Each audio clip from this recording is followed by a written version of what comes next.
Irmãos e irmãs, vamos a mais um momento da nossa liturgia da palavra. Eu transmito sempre de forma antecipada a liturgia nos meus endereços telemáticos, blog repórterpaulomaciel.blogspot.com, endereço geral, @paulorobertomaciel 7919. Tem blog, YouTube, Facebook e Instagram. Liturgia referente ao dia 1º de agosto de 2023, dia de Santo Afonso Maria de Ligório, bispo e doutor da Igreja, terça-feira da 17ª semana do tempo comum. A cor litúrgica é branca, conforme eu mesmo estou simbolizando aqui. É uma forma de mostrar a vocês a cor litúrgica. Coloquei o branco.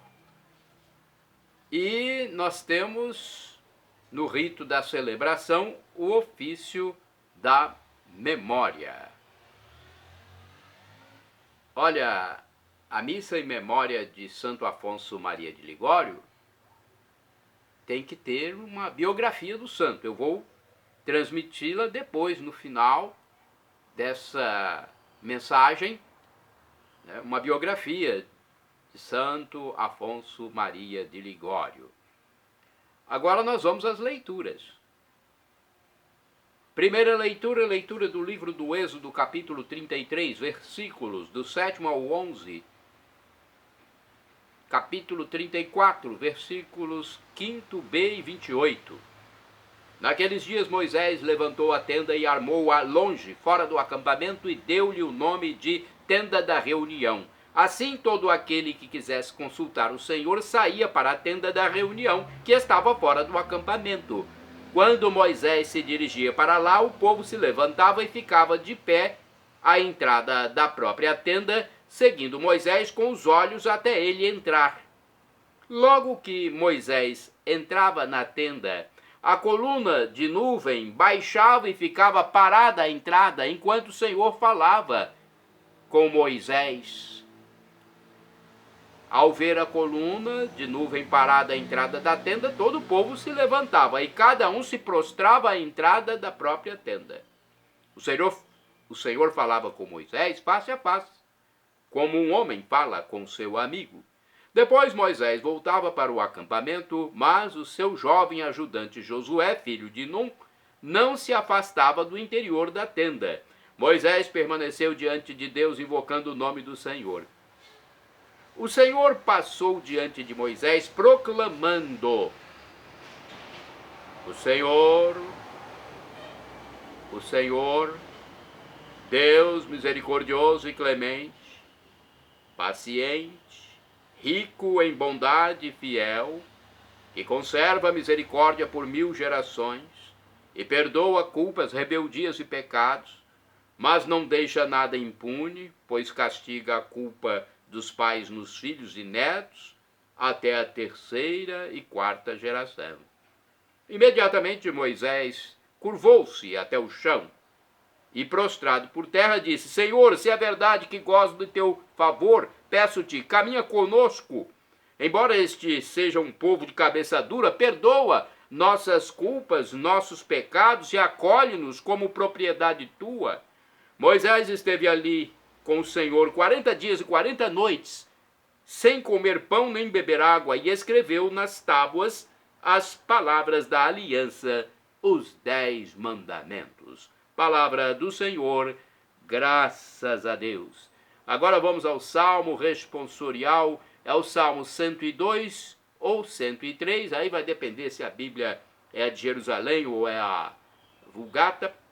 Versículos do 6º ao 7º, 8º ao 9º, 10º ao 11, 12 a 13, refrão 8º A. O Senhor é indulgente, é favorável. Repitamos: o Senhor é indulgente, é favorável. O Senhor realiza obras de justiça e garante o direito aos oprimidos. Revelou os seus caminhos a Moisés e aos filhos de Israel seus grandes feitos. O Senhor é indulgente, é favorável. O Senhor é indulgente, é favorável, é paciente, é bondoso e compassivo. Não fica sempre repetindo as suas queixas, nem guarda eternamente o seu rancor. O Senhor é indulgente, é favorável. Não nos trata como exigem nossas faltas, nem nos pune em proporção às nossas culpas.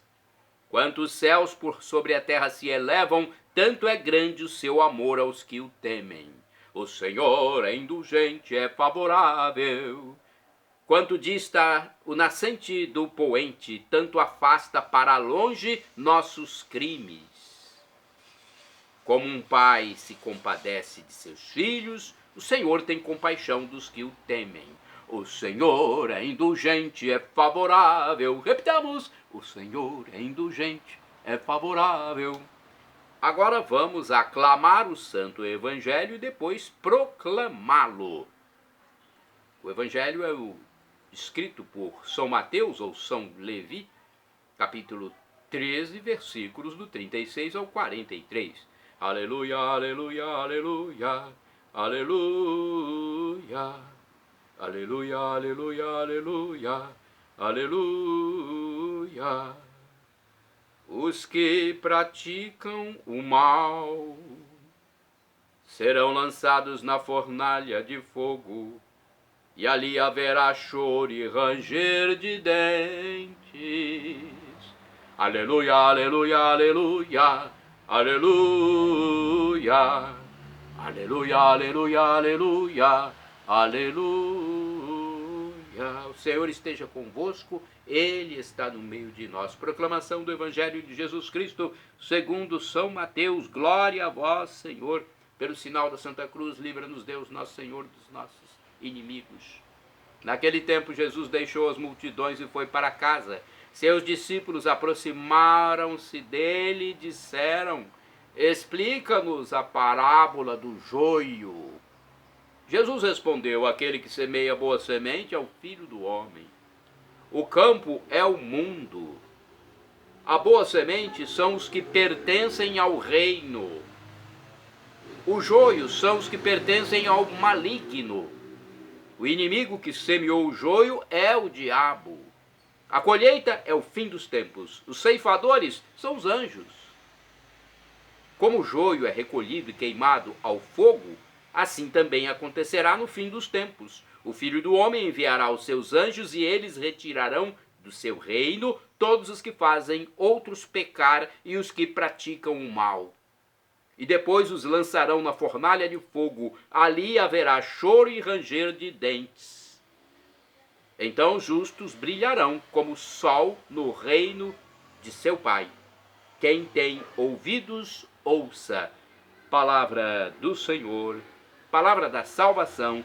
Glória a vós, Senhor. Vamos refletir, vamos saber um pouco sobre esse texto. Eu tenho aqui uma explicação da Bíblia e tenho também uma explicação do livro Palavra e Vida 2013 sobre este Evangelho. Mateus 13, versículos do 36 ao 43. Encanta-me pensar que os demônios familiares contra os quais continuo lutando durante toda a vida não chegarão a triunfar sobre mim, mas sim que no final dos meus dias o Filho do Homem enviará seus anjos e os arrancará para sempre. Sinto-me feliz por pensar que no fim, com a ajuda de Deus, chegarei a ganhar essa guerra na qual já perdi tantas batalhas.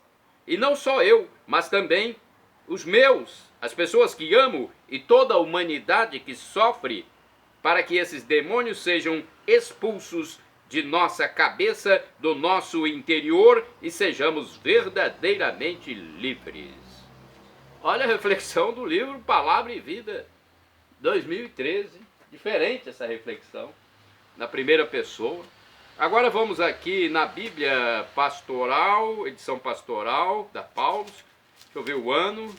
Deixa eu ver, eu tenho várias Bíblias em casa. Essa aqui é do ano 2009, não é? Se não me engano, 2009. Cadê a data da Bíblia? Deixa eu ver aqui. Difícil encontrar a data aqui.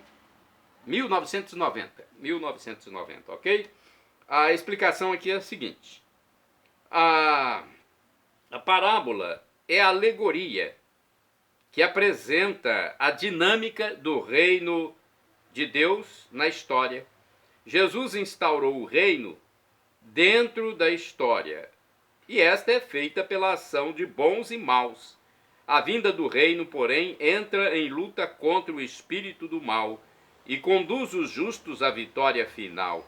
A história é tensão contínua voltada para a manifestação gloriosa do reino. Os justos brilharão como o sol no reino de Deus, e os maus serão lançados na fornalha de fogo. Para refletir, gente. Vamos aos santos do dia.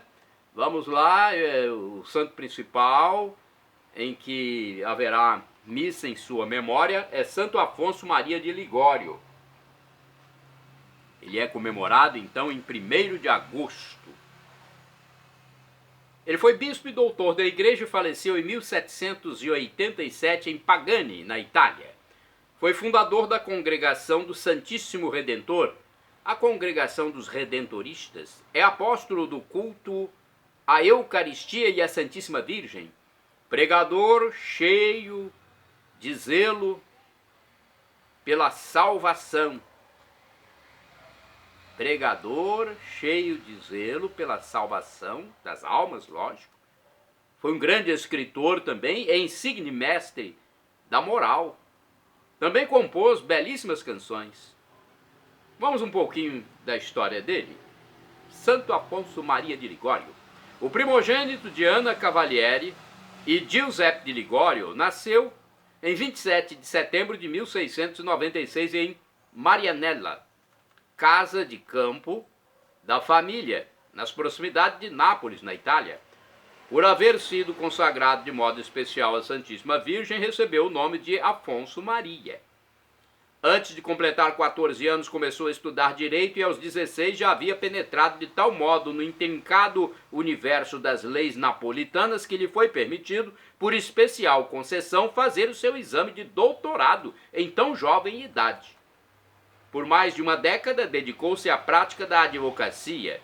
Sua honestidade e ciência fizeram crescer-lhe a clientela.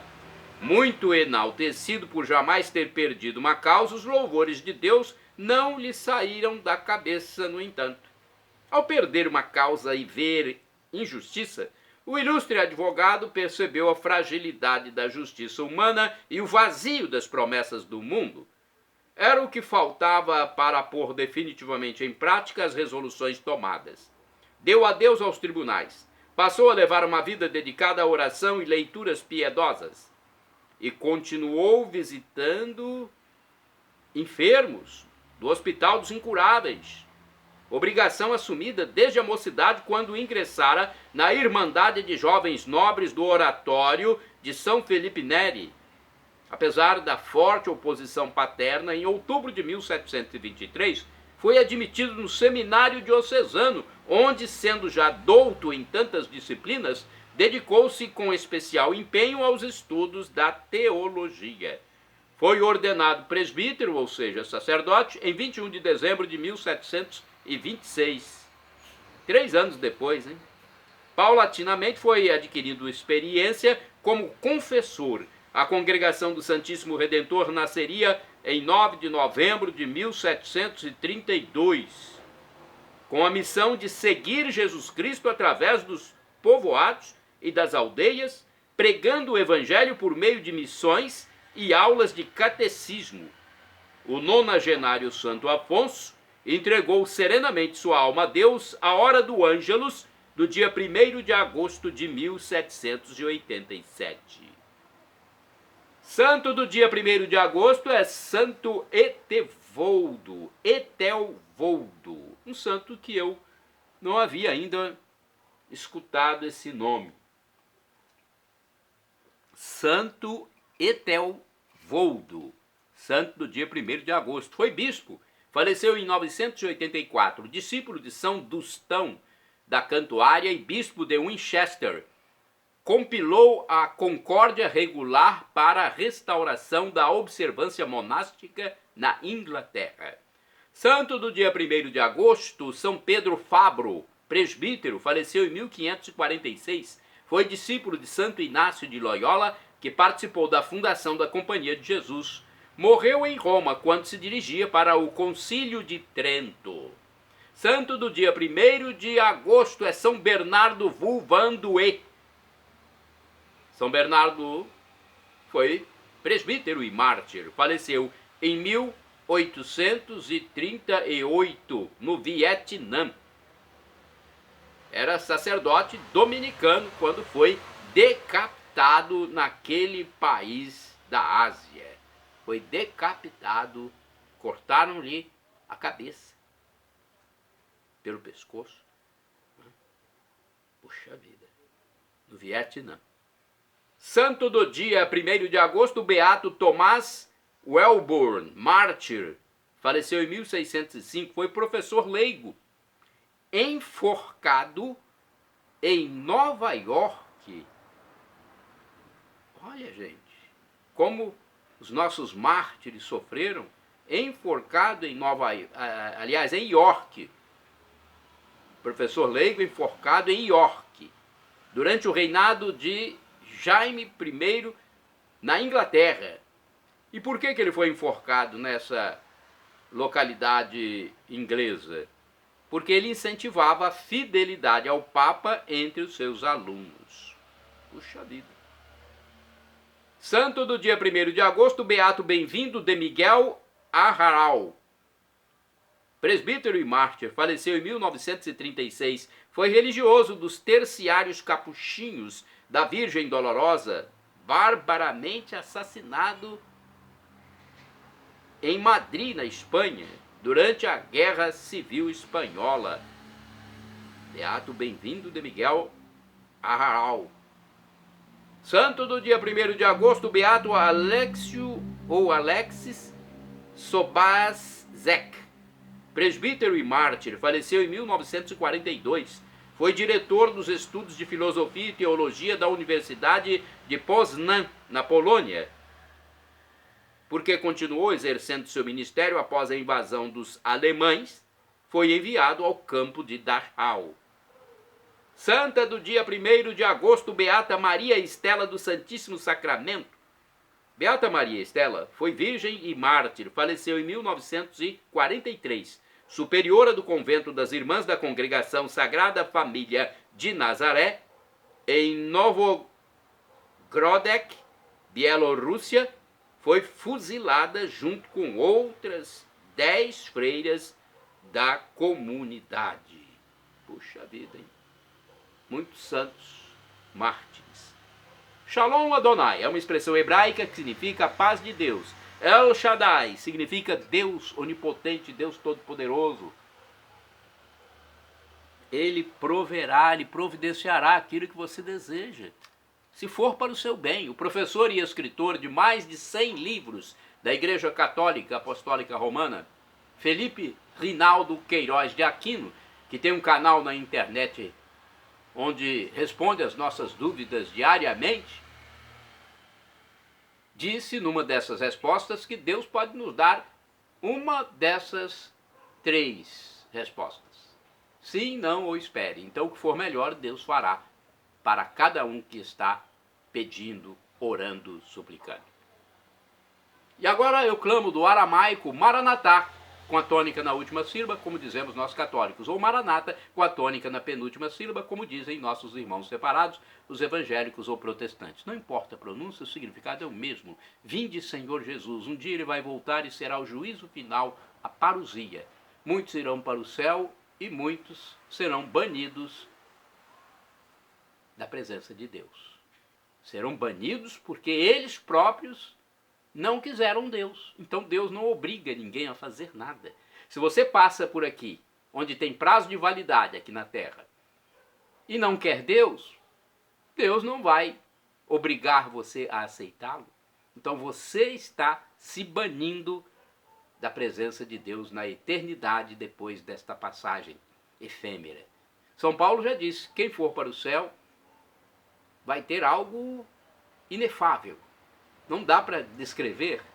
Ele diz o seguinte, o sofrimento, a tribulação de agora nem se compara com a glória futura que será revelada em nós, quando viveremos semelhantes a anjos. Perdão, Senhor, pelos meus pecados passados, presentes, futuros, físicos, espirituais, pecados do pensamento, palavras, atos, omissões, e me dê a vida eterna. Meu Jesus, eu quero a vida eterna convosco. Acesse meus endereços telemáticos, Paulo Roberto Maciel Maciel.